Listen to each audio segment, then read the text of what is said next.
Hello and welcome to my video. So today I will be redesigning my character Xellia. So you can see at the start I'm showing you a few pages from my comic where you can see this character, and I'll put up some more images on screen right now. So those are all the character Xellia, right? So you can see that my style changed quite a lot. So for anyone who doesn't know, this character is from my comic called Israphaellia's Journey, and she's kind of like the best friend of the main character.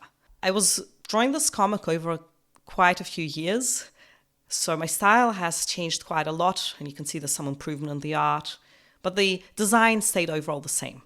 Now I'm actually starting a sequel for this comic, and for that I wanted to redesign the characters a little bit. So the original comic is set when the characters are approximately 14, and then the sequel is when they're in university, so it ranges from about 18 to 20 years old. So the characters aren't meant to be like an alternate universe version or anything. They're meant to be in this universe, but look a bit different to how they looked at 14, like maybe have some different selection of clothes, that sort of thing. So the first thing I did was write down some likes and dislikes in terms of like the clothing and style for the character. And from that I could work on seeing how maybe the character could have changed their hair and stuff like that. Since, you know, a lot of people, they're not going to have the exact same hairstyles or clothing as they did when they were 14.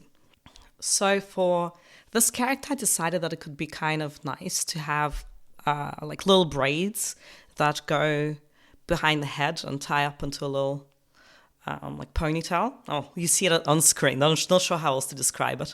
And then two kind of like loose pigtails. Originally, the character you could see had a side ponytail, but I thought it'd be kind of cute to mix that up a bit. Especially since if you've seen my other video where I redesigned the main character, and I'll just link it into the little eye up the top, you could see that the hairstyle basically remained the same, because I thought that with that specific character, she's unlikely to really change her style all that much. And here I'm also drawing some shoes for the character.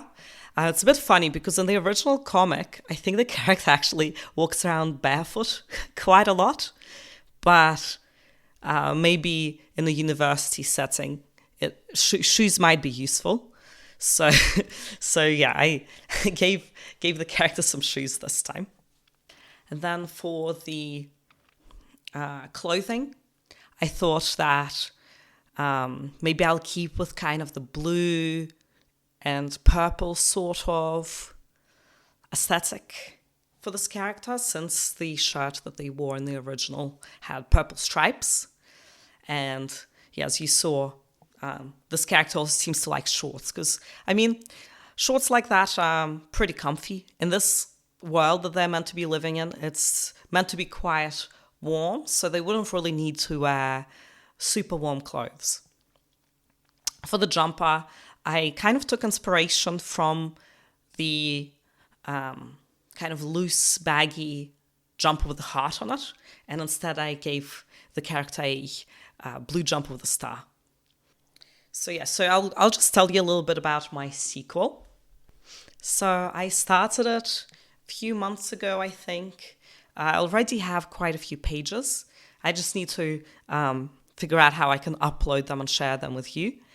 But I'll put up a few screenshots of the pages I have so far, just to give you a little sneak peek. Yeah, so this story is going to be with the same characters as in my original comic, but the actual storyline itself will not really be related to the storyline in the first book, if that makes sense. So it will be a different storyline. So if you haven't seen the first comic, the second one will make sense anyway. And the comic itself is going to be fully colored in with watercolors. So I think that will be pretty fun. So far I've been having a lot of fun coloring it in and drawing the pages. So I hope that once I share it, you'll enjoy it as well. You can see I was also trying to design a swimsuit for the character. So I just thought about the type of swimsuit that they might wear. And that's because in the first chapter, in the prologue, they go to the beach. So I just wanted to have the designs for all of the swimsuits down so I don't have to come up with them on the fly. So I just decided to give this character a one-piece swimsuit with some shorts over it. And then next to the swimsuit, you can see me drawing the old clothing that the character wore in the original comic. And the reason I'm doing that is because usually you'd probably still have clothes from when you were 14, but some of them might not fit. So I just crossed out the ones that might not fit, and the character can still wear some of the old clothes. My characters do have a quite small selection of clothing compared to what people have nowadays, but I think, first of all, that makes it a bit easier to draw, because you don't have to make like 100 clothing designs, but also since they're living in a bit of a different world, maybe they don't have like a lot of kind of mass production of clothes, so maybe they wouldn't be able to have like a million different types of shirts or anything like that. Maybe they'd have to kind of have a few that fit them and that they reuse, that sort of thing. I don't know. Either way, it makes it much easier to do the design. So it makes sense. And in the original comic, they didn't really swap the clothes that much.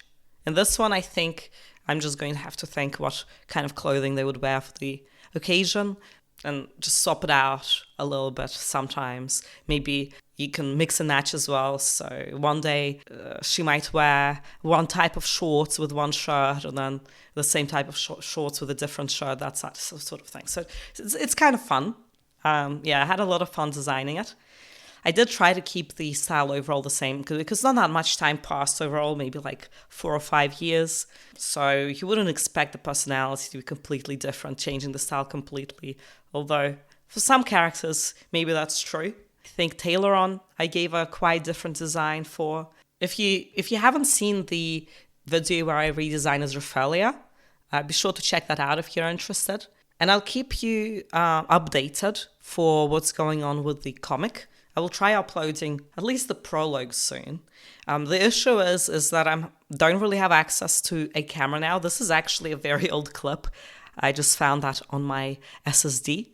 So I do have the first chapter scanned. So I'm thinking of just uploading it like that, just making a video that instead of like having a camera pointed at the pages, it will just be me inserting the scanned versions into a video with a voiceover, if that makes sense. I'll see how that goes. If that doesn't really work out well, maybe I'll record it again once I have access to a camera. But for now, maybe that will be the way I will share it. So yeah, so hopefully soon you'll be able to see the prologue.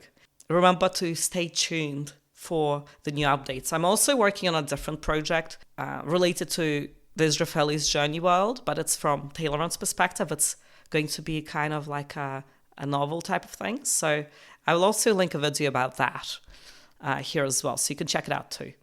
And here are some images of what Xellia ends up looking like in the actual comic. But anyway, I think that's all I had to say for today. I hope you enjoyed this video, and I'll see you all later. Bye!